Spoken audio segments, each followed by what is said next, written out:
안녕하세요. 248쪽 표시죠. 페이지 248쪽. 248쪽 봤더니 용익 물권 나오나요? 그러면 용익 물권 잘 모르시는 분은 거기다가 용익에다 동그라미 쳐봐. 이름이 용익이 있는 사람들, 용익에다 동그라미 쳐놓고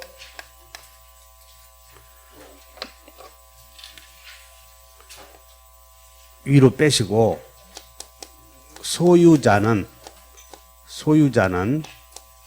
법률의 범위 내에서 사용, 수익, 처분 이렇게 쓰셔. 자, 소유자는 사용, 수익, 처분을 할 수 있지. 맞아? 그런데 그 중에서 소유자가 사용, 수익하는 이 사용, 수익하는 가치를 지배하는 것을 사용가치 지배한다고 하고 거기 뒤에 보면 용익 보이죠? 이렇게. 그래서 소유자의 사용가치 지배 기능을 소유자로부터 빌려 쓴 물권 이렇게 생각하시면 돼. 자, 따라서 해본다. 소유자의 사용가치 지배 기능을 인정받은 물권.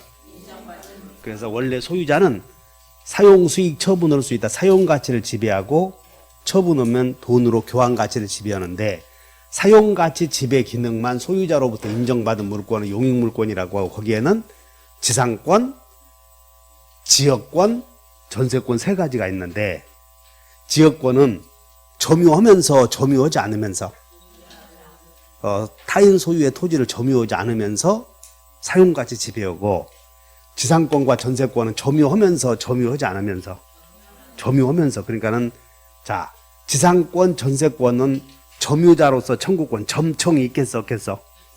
있지. 점청. 그 다음에 지상권자 전세권자는 본청도 있겠어 없겠어?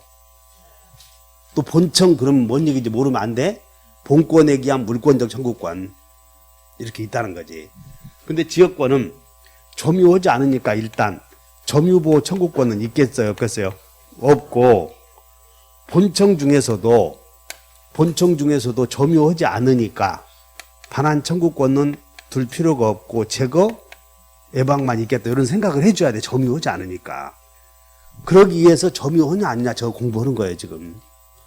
자, 그러면 249페이지 용익물권을 딱 보는 순간 여기 봐. 처음 오신 분들 용익물권 보는 순간 딴 생각하면 안 되고 소유자의 사용 수익하는 기능을 생각해줘야 돼. 떠올려야 돼. 그거 안 떠올려주면 공부가 안 잡힌다고 이게. 그러니까 지금 이 토지 하나 갖고 있는데 갑이 토지를 하나 갖고 있을 때 이걸 을이 갑의 토지를 빌려 쓰는데 빌려 쓰는 물권에 세 가지가 있단 말이야. 지상지역 전세권. 그런데 그중에 지상권은 어째서 빌려 쓰는지 지금 그거 배우려고 그래. 그래서 한번 읽어본다. 지상권자는 시작.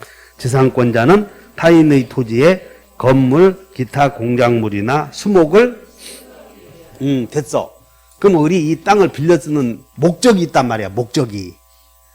갑이 소유하는 땅을 을이 빌려 쓰는 목적이 있어. 그런데 이 을이 지상권자가 되는다. 그러면 지상권의 목적은 뭐라고 쓰여 있어요? 위하여 있잖아. 다 같이 위하여. 위하여 우리 술 먹을 때 지상권자는 위하여 남의 땅을 빌려 쓰는데 그 위하여가 다 같이 건물, 공작물, 수목을 소유하기 위하여 남의 땅을 빌려 쓰는 걸 아시면 돼. 그럼 여러분들은 이 우리 지상권을 이 갑의 땅에 대해서 지상권을 취득했을 때 지상권자는 남의 땅을 사용하는 대가, 지료를 지급해야 돼. 그런 거 지급하지 않아도 되겠어? 거기 없잖아. 내용 속에. 금방 읽었던 지상권의 내용 속에 뭐 지료를 지급하고 그런 말이 없지?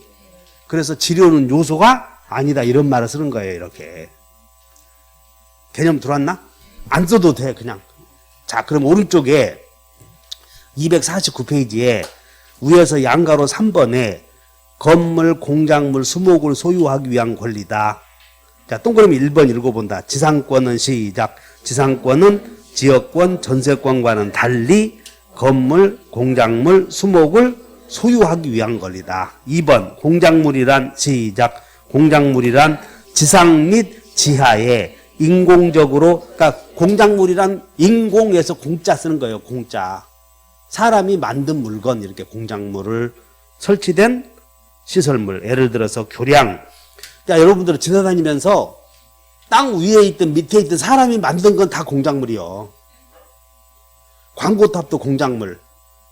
불상은 공작물이 아니야. 불상은 공작물, 자연적으로 만들어졌어? 자연적으로 만들어진 것 아니면 다 공작물이야. 규정이 너 공작물이요, 아니요? 아버지가 만들었잖아, 너.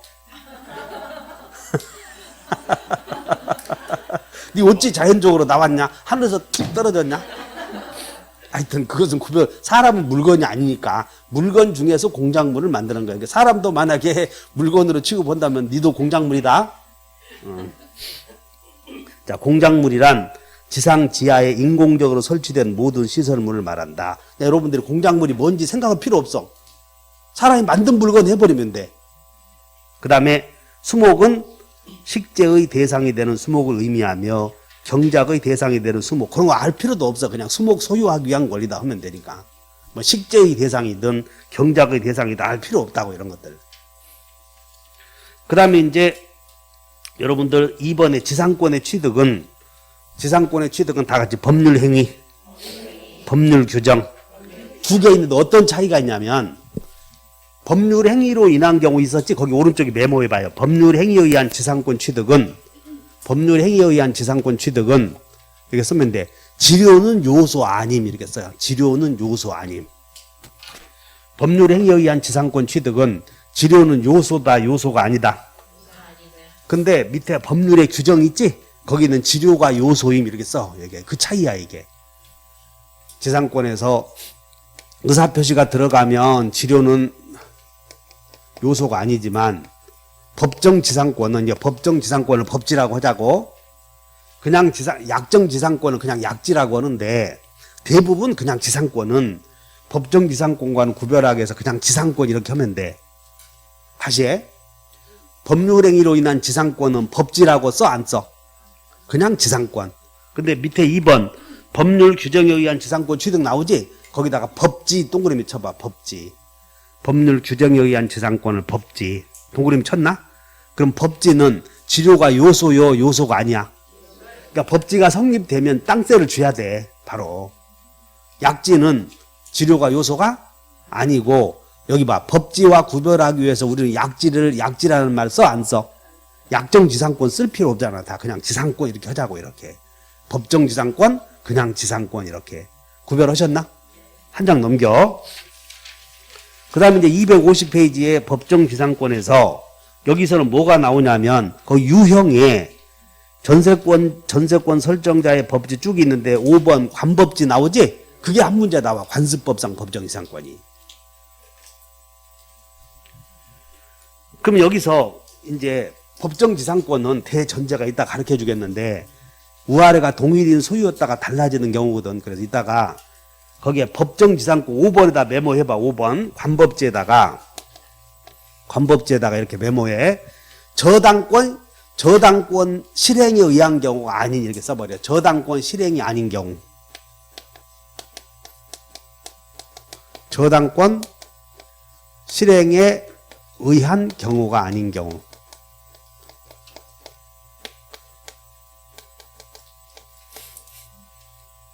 저당권 실행에 의한 경우가 아닌 경우는 전부 관법지로 해버리자는 거야.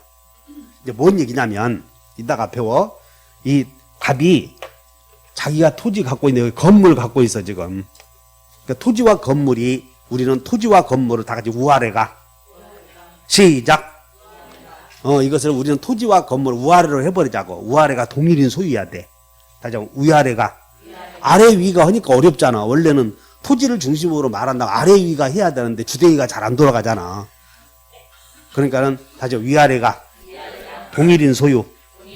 동일인 소유였다가 어떤 사정에 의해서 우아래가 달라지면 건물 소유자에게 건물 소유를 위해서 땅을 이용하는 권리를 법정지상권이라고 그래. 그러니까 우아래가 달라졌다가 둘 중에 하나가 달라지면 건물 소유자에게 땅을 이용하는 권리를 그냥 법정지상권이라고 하는데, 위아래가 달라진 이유가 저당권자가 경매로워서 달라져. 저당권자. 그럼 이것을 법정지상권이라고 하고, 저당권자의 경매가 아닌 사유로 달라지면 다 같이 관습법에 의한 법정지상권은 우리 조상들이 마음속에 있는 판례상 인정되는 법정지상권이야 이게.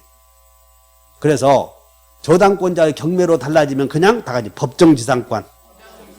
그 이외의 사유로 달라지면 관법지 해버려 이제. 어디? 연습. 지금 갑이 토지와 건물을 소유하고 있는데 여기에 이제 그 후에 가압류 등기가 이루어져. 가압류 등기. 그럼 가압류권자가 토지를 경매했더니 위아래가 달라졌어. 가압류권자의 경매로 위아래가 달라졌다. 법지요, 관법지요? 법지? 관법지잖아. 저당권자의 경매 아니니까. 어디 한 번 더. 갑이 토지 건물을 갖고 있다가 땅을 을에게 팔았어. 땅을 을에게 매매를 했더니 위아래가 달라졌다고. 법지요, 관법지요? 위아래가 달라진 이유가 저당권자의 경매로 달라지면 법지. 그거 이외의 사유로 달라지면 그래 관법지. 어디? 갑과 을이 토지를 공유하고 있다가 건물을 갑이 갖고 있는데 공유물을 분할했어. 이렇게 공유물을 분할해서 위아래가 달라졌다고. 법지요, 관법지요? 아시겠지? 그러니까 저당권자의 경매가 아니면 다 관법지로 해버려. 이렇게 어려워하지 마시고 이따가 배울 테니까. 그래서 오늘은 바로 관법지로 갈 거라 이 말이야. 이따가. 그러면 이제 밑에 지상권의 존속기간을 여러분 쭉 읽어보셔야 돼. 이런 것들 한 장 넘겨.